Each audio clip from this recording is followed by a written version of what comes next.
puede sorprender, solo un corazón quebrantado una y otra vez.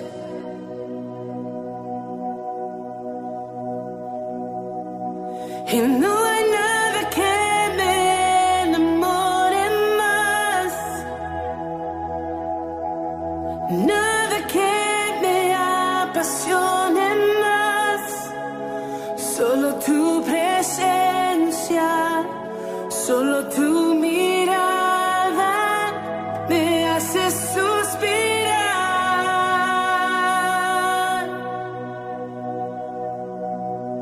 Me inclino ante ti, Rey que perdona multitud de errores. Me inclino ante ti,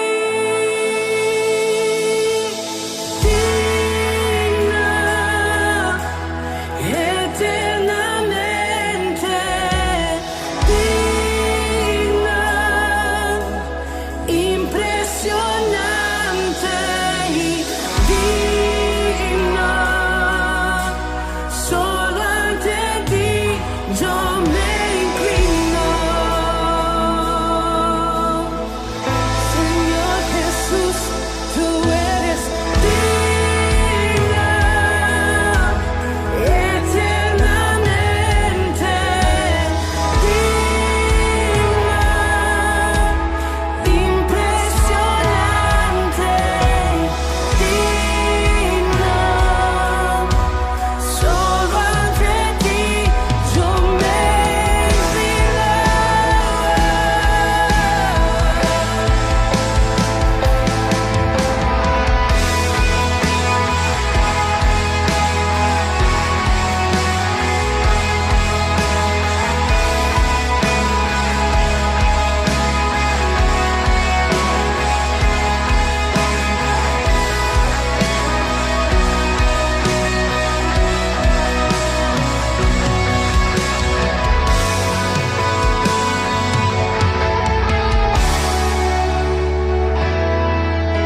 No tengo nada para ofrecer, nada que te pueda sorprender, solo un corazón quebrantado una y otra vez.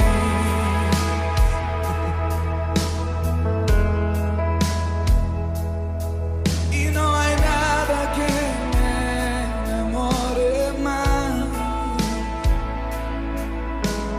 nada que me apasione más, solo tu presencia, solo tu mirada me hacen suspirar.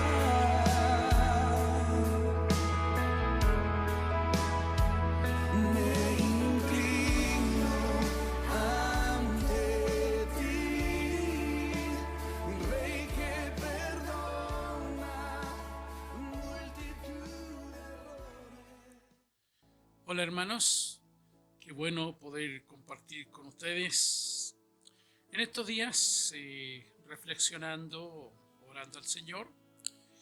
Tuve en mi corazón hablar del orgullo, del peligro del orgullo. La definición de orgullo, mirándola de acuerdo a lo que dice la Escritura, este término puede ser utilizado de manera positiva. En las Escrituras se emplea mayormente para señalar un exceso en la autoestima, una arrogancia o soberbia que conduce a una persona a exagerar su importancia o sus virtudes.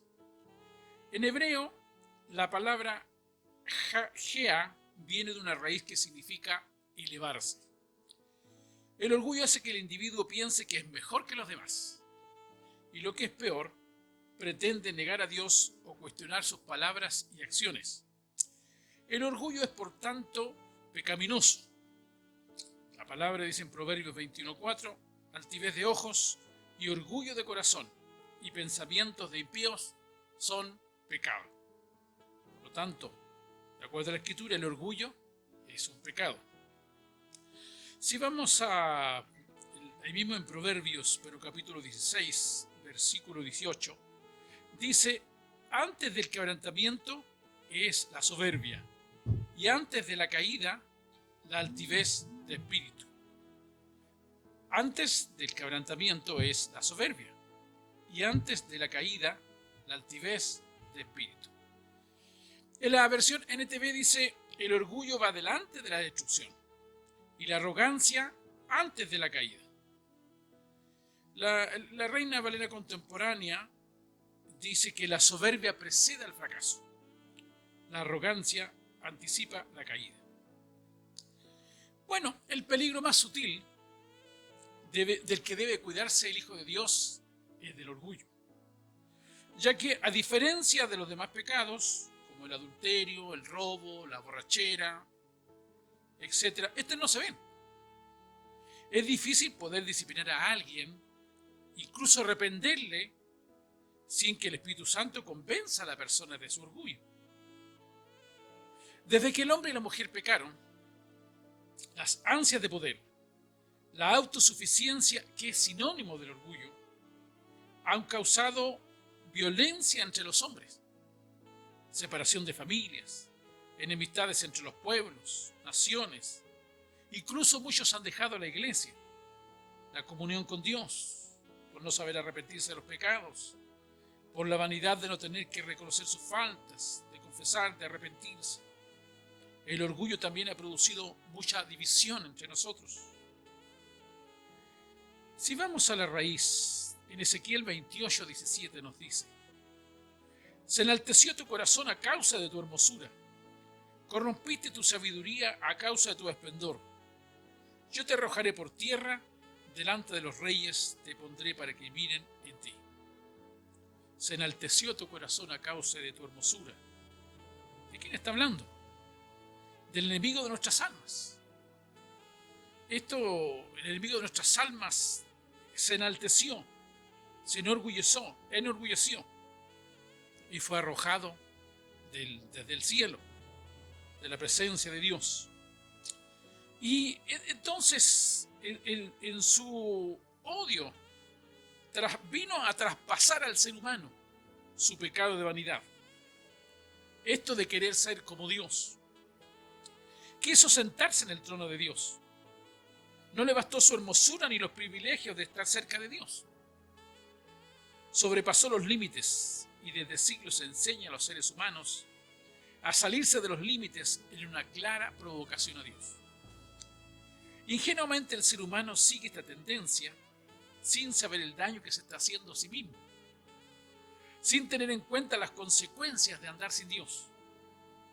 El enemigo engañó a Adán y Eva diciéndoles que si comían del fruto prohibido serían como Dios, escondiendo la esclavitud al pecado que se produce por andar sin Dios.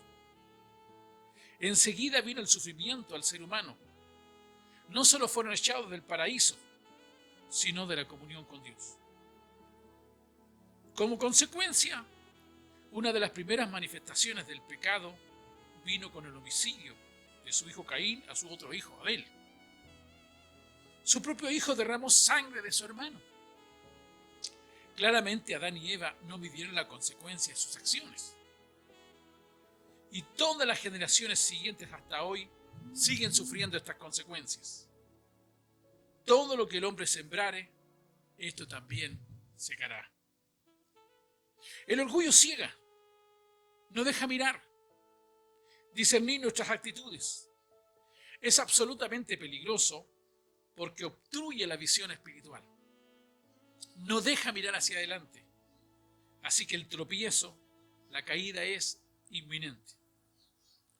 Desde niño he estado en la iglesia. En una ocasión critiqué muy enojado a los pastores por sus caídas.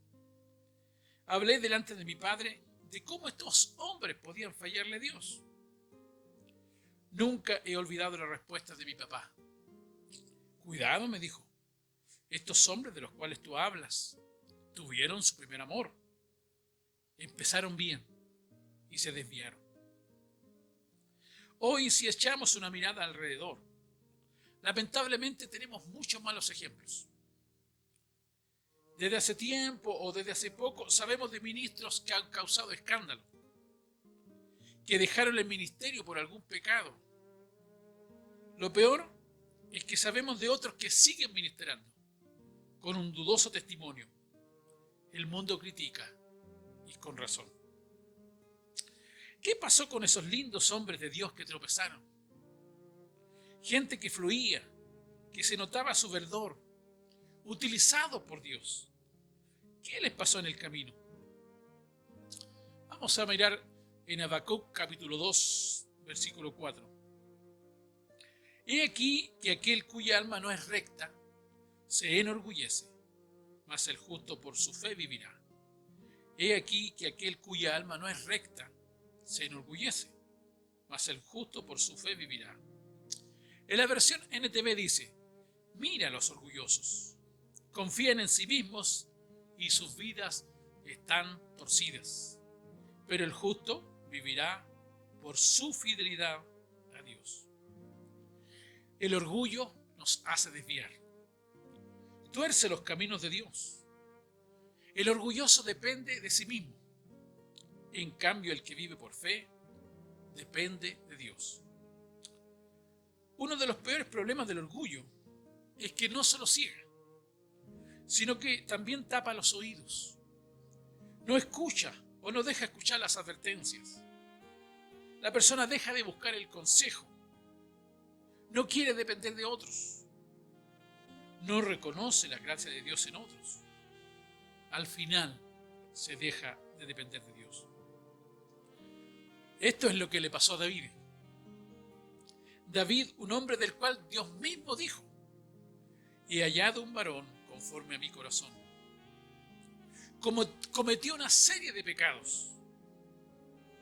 Primero estaban en el anonimato, cuando no lo conocía nadie. Allí cantaba a Dios, componía salmos. Lo siguió haciendo cuando fue perseguido. Un hombre conocido después por sus éxitos. Dios lo levantó, mató al gigante, consiguió muchas victorias, muchas proezas militares. Al punto que las mujeres cantaban, hablando del rey Saúl: Saúl mató a sus miles y David a sus 10.000. Después de tiempos de sufrimiento, llegó a ser el rey más connotado de Israel. Hasta hoy se le menciona en todas partes del mundo. El tema es que David dejó de escuchar consejos. Llegó al reinado, las comodidades, buena comida. Por lo visto, la vida de palacio lo adormeció. No se dio cuenta que había dejado la íntima comunión con Dios. Ya no se vestía igual que antes. Su ropa era muy hermosa. No fue a la guerra con los demás. Después de una muy buena comida y una muy buena siesta, miró lo que tenía que mirar, codició, cayó en pecado y no supo salir. Las consecuencias las vivió su familia. Dios lo perdonó, pero fue muy triste verlo llorar por el pecado de sus hijos. ¿Qué le pasó a David? Es posible que se haya dicho a sí mismo: soy un hombre hermoso, cuando ya no estaba mirando a Dios. Miró a sí mismo. Dejó que fluyera la vanidad. Luego entró la idea de que tenía derechos. Soy el rey. ¿Quién me puede decir algo? ¿Qué tiene esto de malo? Y vino el tropiezo. No buscó consejo.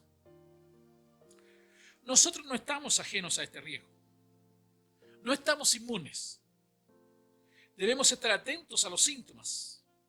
La falta de oración, la falta de depender de otros, de rendir cuentas, la falta de comunión, de escudriñar la Escritura, de ministrar a otros.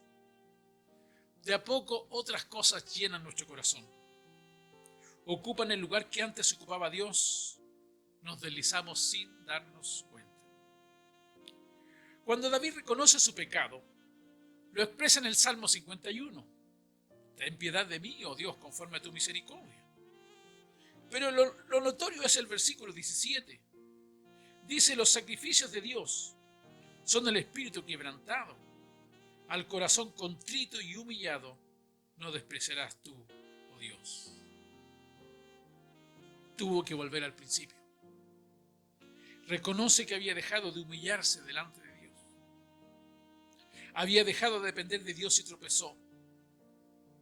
Ahora, si le pasó a David, un hombre que Dios dijo, he hallado un varón conforme al corazón de Dios, o a mi corazón, como dijo Dios, corremos el mismo peligro de enfriarnos y desviarnos. David tuvo que volver al principio, a Dios mismo.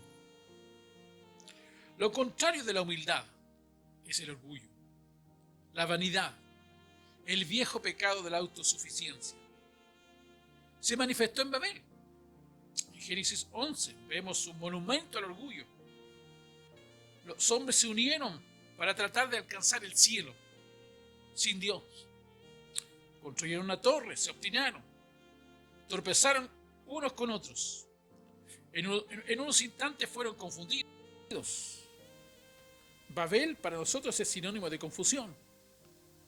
Sin Dios nos confundimos. Hoy como nunca la soberbia del hombre se levanta. Pretende andar sin Dios hasta tal punto que no solo niega a Dios.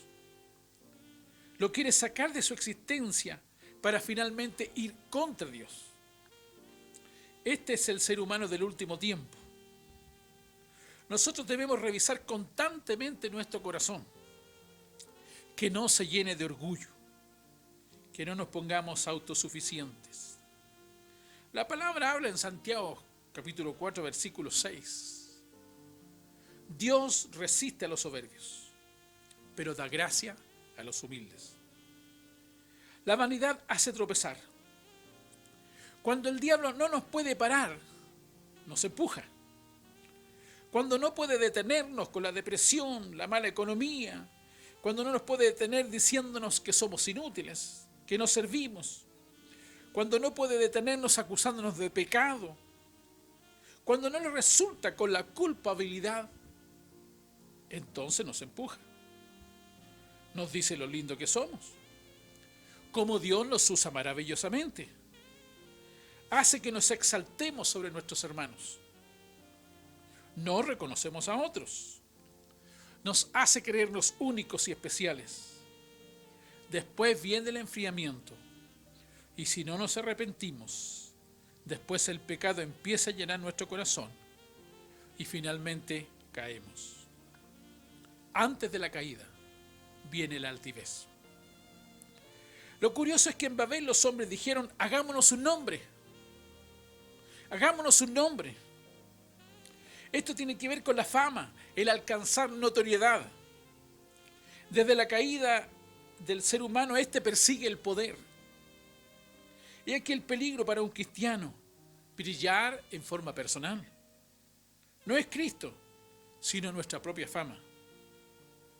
Otra figura es un edificio como símbolo del orgullo. Curiosamente, la iglesia primitiva no tenía edificios. En los grandes avivamientos no se necesitó un edificio. Estuvieron lejos de la comodidad, de la opulencia, perseguidos en el anonimato, sin absolutamente comodidades. De hecho, el mayor ejemplo de una vida dependiente de Dios la vemos en Jesucristo. Aprended de mí, que soy manso y humilde de corazón, nos dice en Mateo 11:29. Llevad mi yugo sobre vosotros y aprended de mí, que soy manso y humilde de corazón, y hallaréis descanso para vuestras almas. El orgullo produce cansancio, peso, por tratar de demostrar ser mejor que los demás. Contrasta el ejemplo de Jesús. ¿Cuánto vemos de autoridad en sus palabras y hechos? La humildad la vemos constantemente en sus enseñanzas. En cambio, sus discípulos peleaban por saber quién sería el mayor, al punto que 2 de ellos le pidieron derechamente sentarse a su derecha y otro a su izquierda. hasta que Jesús les reprende y les da una enseñanza sobre la importancia del servicio unos a otros. El más notorio ejemplo de que no podemos servir a Dios efectivamente sin morir a nuestro orgullo lo vemos claramente en Pedro. Pedro dijo: Señor, estos te pueden fallar, pero no yo, pensaba orgullosamente Pedro. Al punto que le tiene que decir Jesús a Pedro: antes que el gallo cante 2 veces, me negarás 3 veces. Lo vemos en Mateo 26:33. Pero Pedro todavía no entendía. Respondiendo le dijo: aunque todos se escandalicen de ti, yo nunca me escandalizaré. Mi vida daré por ti, también dijo Pedro. Por esto Jesús tenía que dejar que Pedro tropezara en su propio orgullo. Después de la negación, algo murió en Pedro. Ya nunca más fue el mismo. Aprendió a no confiar en sí mismo. Aprendió a vivir apegado al Espíritu de Dios, a buscar su dirección. Entonces se transformó en el tremendo hombre de Dios que vemos en la palabra. Utilizado poderosamente, pero también dispuesto realmente a sufrir por su maestro, como sucedió después. No se puede servir a Dios si no morimos realmente a nuestro yo. Es lo que entendió el apóstol Pablo. Con Cristo estoy juntamente crucificado, y ya no vivo yo, mas Cristo vive en mí. Si queremos servir a Dios, necesitamos morir a nuestro orgullo, a nuestra vanidad, dejar de perseguir la fama, de hacernos un nombre, de pretender tener un nombre, de destacarnos sobre nuestros hermanos, de ser reconocidos. Al contrario, debemos morir para que Cristo viva en nosotros. Para que la semilla germine, es necesario morir, para que la vida de Cristo se exprese en nosotros. En Romanos capítulo 2, versículo 3, está diciendo el apóstol Pablo: digo pues, por la gracia que me es dada, a cada cual que está entre vosotros, que no tenga más alto concepto de sí que el que debe tener, sino que piense de sí con cordura, conforme a la medida de fe que Dios repartió a cada uno. Reconozcamos la gracia de Dios en nuestros hermanos. Es una manera de combatir el orgullo. Estamos llenos de divisiones por no reconocer a nuestros hermanos. Combatamos esto que tanto daño nos ha causado. Honremos a aquellos que también ministran a Dios. Dejémonos aconsejar. Pongámonos voluntariamente bajo autoridad. Recordemos que Dios resiste a los soberbios y da gracia a los humildes. Que es Cristo que tiene que vivir en mí. En cuanto a mi yo, este tiene que morir para que la vida de Cristo se vea reflejada. Para dar el fruto que Dios quiere que demos. No dejemos que nuestro orgullo nos haga tropezar. Humillémonos delante de Dios para que sea Él quien nos exalte. Un abrazo en Cristo. Amén.